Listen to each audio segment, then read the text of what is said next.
My name's Jeevan Sharma, and you may have seen me before in my interview with my grandfather. I do all of the behind-the-scenes work here at Taxevity, and today we have a very special guest.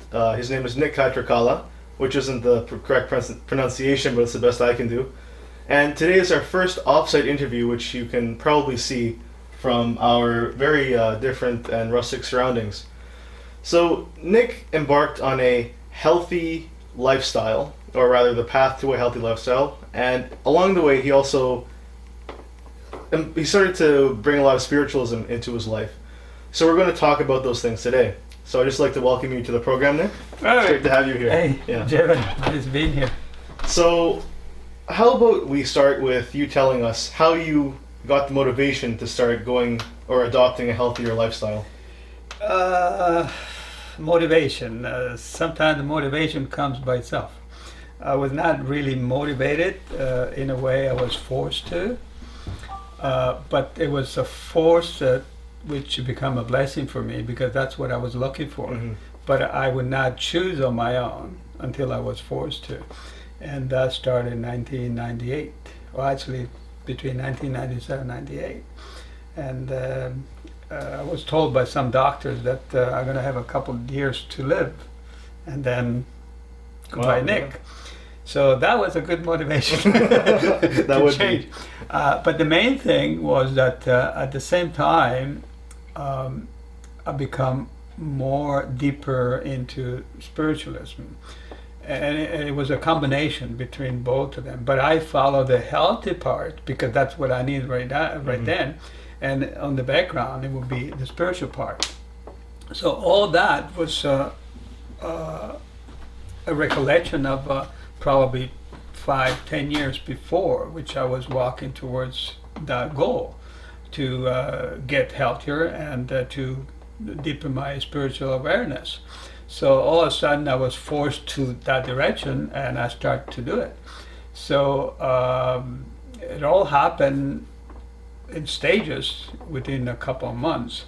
But the main part where I did really decide to go to that, it was in an oncologist doctor's office, where I had to be there for 2 hours. And the only thing I had was all kinds of people, all full of cancers. And if you would look at them in the face, you would get sick just by looking at them. So I didn't want to get any more sick. So I closed my eyes and I was praying. And by praying, what happened is that I received some kind of messages that, like, what are you doing there? You can go out and cure yourself. Just find out what works for you. And so the two and two together comes together. So the taking care of myself, health-wise, right. And spiritually, I would take myself care because I knew that was, how you say, well, I was on the spiritual path already. So I start to investigate all kinds of ways to get healthy, and in those days I had no idea what the computer was, so I had to go from libraries to libraries. And actually I started with hospitals. In the hospital, most hospitals, they have libraries. So I start to ask, what kind of diet would you have for somebody like me that wants to become healthy and get healthy instead of dying? And none of them give me anything that satisfied me to feel good about it. It was all whatever everybody else had. And to me, that wasn't enough. So I went on my own. Once I received that message, it would say, go and find what's good for you. Right. And at that time, then I met a friend of mine and says, what would you suggest when you have to make a drastic change in your life? So he says, just change. So I did. And I went from meat eater, fish eater, drink milk, drink and smoking, and I went to strictly vegetarian. And for months, I would have just juices, vegetable juices and fruit juices. And within a week, I noticed the difference. Like when I started juicing, I had no strength whatsoever. Actually, when I was juicing, I had to push with my head. Wow. I would juice, let's say once, but the second time I would have to have some. So by doing that juicing, I noticed within a couple of weeks that I start to be stronger. I start to feel better. I start to feel that there was some changes. And so I continued. You know, as I say, whenever something it's good, why change it, right? And that's what happened. And then I went from vegetarian. I got to know what was good for me, what was not good. I went to all kinds of supplementation. I mean, you can name it, whatever you can name it, I did it. And in the meantime, I was always staying on a raw diet and juicing. And slowly I become strong, actually stronger than before. And I know there's a lot of difference in many other things. And that's where spirituality came very strong because I was doing that kind of diet, then I was much in today's clearer sort of society, right? mentally what to you embark focus is on very what difficult. I was looking Would you say for that into anyone the could spiritual make that sort path. of right. transformation? No, I don't want to cut you off, but Yes. in today's sort of society, right? Because what you embarked on is very difficult. Would you say that anyone could make that sort of transformation just like that, or? Yes, it's everybody has the power to do that, but it has to come from themselves. It has to come within themselves. Nobody can force them, and nobody can say this is good for you. I find out that if somebody would do that with me, probably I would not do it. But because it came directly within myself, then I just pursue it. I pursue it in a way for one purpose, but then it escalates to the next purpose, and then the combination of that purpose come to this point of today, which is about 100% vegan. I stay away from anything that I know is not vegan, and it's not a big deal for me anymore. It's so simple. I can tell right away what is good, what is not good for me. And I live a normal life, actually better than normal life. And it doesn't matter what other people say, good or bad, it doesn't interfere with what my decision was. And again, the decision is so strong because it came directly from me. And that's what I would suggest. Anybody that will have to make any changes, they have to go within, find out what they really want to do, figure out what they, what direction they want to get, and then go for it. Because you will not know everything once you get into it, like a job, but you will get to know everything what you need to know while you're in it. And that goes with everything. Like, you find that's out. a good point, yeah. Yeah, with So everything. even with like a job or say with Everything. relationships, it would be the same thing. It's talking about relationship. Now you can talk about anything else, but it all goes back to whatever is the principles, the universal law principles, which they never change. So by embarking in any direction that is good for you, that you believe is good for you, then automatically the universe helps you to find out more and more, go deeper and deeper and closer to the universal law, which never changes. Right. So the universal law is that we have to be 100% healthy, right? And we are supposed to be in control of ourselves because, as the Bible says, and as everything else that we know about sacred scripture, they say that God is within us. If you believe in God or not, it doesn't matter. You call it any other name. But whatever it is, that power is within us. So by embarking in something that it gets closer to the universal law, then it gets you closer to where you need to be naturally. So once you get closer to that natural state or natural law or the principle, we call whatever we want, then you recognize it right away into anything and everybody. And once you recognize you have two choices: either accepting it and go deeper into it to understand more, or you deviate because social pressure gonna get you to the other direction. And then by going to the social pressure, you're going away from the universal law. So in essence, pursuing universal laws is spiritualism. Would you say that's true? It becomes spiritual once you are embarked and believe in it and pursue it. Right. Not before. Before it's just words. But once you embark it, then it becomes, how you said that word, ingrained in you.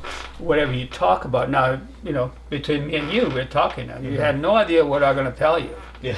You never heard me talking about all this thing, maybe a little bit, but not this. And it's not me who's talking now. You understand? We embark it to talk about something, and then slowly we got to the universal law, or the natural. I forgot the name now. The natural law, where once you get close to that, then it's like a magnet. And once you get stuck to that magnet, then it's not you anymore that talks or does things. It's that principle that never changes, which it talks for you and does things for you. Right. And you cannot get there unless you start to do it believing 100%. It's like in the book Think and Grow Rich, it said you got to have a definite purpose. That's a great point. And once you have that definite purpose, then automatically the universe around it will lead you to that, to achieve that purpose. Well, I think that's a great point. I believe in some of those things myself. Most of those things, in fact. Now, how would you say, for a person who's not aware of these things, or wasn't aware before watching this, how would they go about starting down that path? They have to start by going within themselves and find the truth of what they want to achieve. If the truth, like in my situation, my truth was I want to find out how I can survive. I did not want to die before my mother. My mother was already 89 years old. Just to think that my mother had to bury me, it was something that I didn't want to do it. I got 2 boys and 4 grandchildren. I did not like them to see the grandfather going when he's young. So all that was a motivation for me to focus on what I believe was the best thing. The best thing at that point was to change everything that I was doing before. I could not change everything at once. So the first thing I could change was the diet. And that's what I did. From the diet, it come up something else, and then something else, and then something else. I went into meditation, which it coupled up everything. Now meditation reinforced what I did before, which is going within inside and find out what it would be best for me to do. Like what is best for me to do is not necessarily what is best for you. But if you have any pressing issue that you want to pursue it, only you can determine what direction you have to take. It doesn't matter what other people say. Other people can give you opinion, but it's only up to you to go within yourself and match it. You desire to become whatever you want to become, and what we call the universal law or the natural law, or the principle that never change.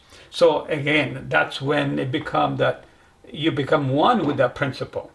That principle never changed. So as soon as you deviate from it, you will know about it. Right. So at that time, you need to be strong to stick to it. Because if you're not strong enough, then you deviate and you forget about that. Oh, that's it's not for me. Then you will not achieve it. You might say, oh, I'm a vegan. Yeah, just for other people to see it. But within inside you, a little voice says, yeah, sure. You understand? I understand. Now, that sure little voice is the universal power, the principle, the natural principle that it cannot change. So when you find your girlfriend and you say, "Oh, I love you," and then she look at you and says, "Yeah, sure," that's because she cannot feel it. It's not natural, whatever you say. But if you really love her, you don't even have to say it, and she feel it. That's because the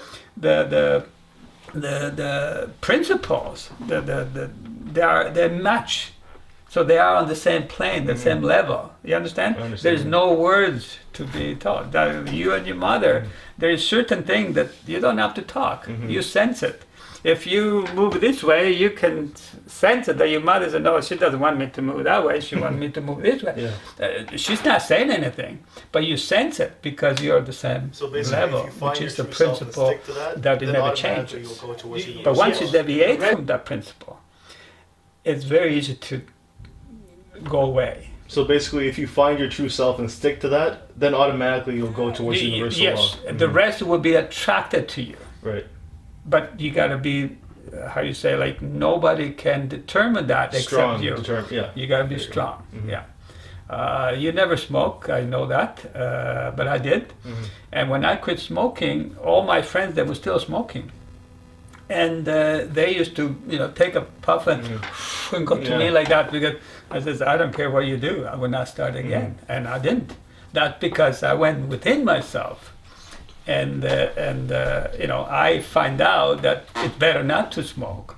So I stuck to that. And I had a lot of health benefits from it. That is one point about being healthy.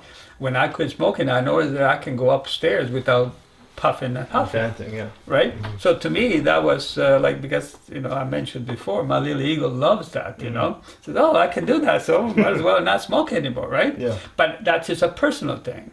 How many people tell us, oh, yeah, you should quit smoking? How many they quit smoking? Not too many, right?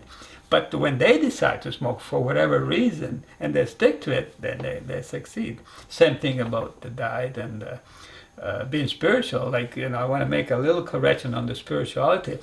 Being spiritual is that you get in touch with your spiritual self. And as we know from the scriptures, sacred scripture, and from science, is that we are spiritual beings in a physical body, right? But you're accepting that. So how can you accept that? You got to be on that certain level in order to be able to accept it. So once you accept it, then you know that you are communicating with your spirit. So that's when you become spiritual. That's when you say, I'm on the spiritual path. Because you find the path. Yeah. Now you're just going to walk on it. That doesn't mean that you find that you are spiritual. No. You find the spiritual path and then you walk on that spiritual path. And you stay on it. And you stay on it, yeah. Because once you find it, if it's not for you, then you find ways to get away from it. But if it's for you, you stick to it. Yeah. No way out. No way out. You must heard in the old days, probably hundreds and hundreds of thousands of years ago, people used to get killed if they would profess some kind of a spiritualism, like a Roman Catholic or Christian, they would get killed. But they would go out and say, I'm a Christian, because they believe, and they would get killed. They didn't care, right? Right. In this day and age, you still see people protesting and do that. I see that most they do for, fanaticism. It's not the same as in the old days. But that's where it is. Once they find a spiritual self, they know that that is the most precious thing that they have in life. Well, you've raised some excellent points. Would you have like a short message to finish off this interview with? Know yourself. That's as short as I can come. Okay, get to know yourself, the real yourself. And once you get to know the real self, then you're on the right path, no matter what happened after. Thanks for joining us for Tea at Taxevity. The Taxevity Insurance Advisory helps you understand insurance and bridges gaps in your coverage. There's no premium for peace of mind. How healthy is your insurance?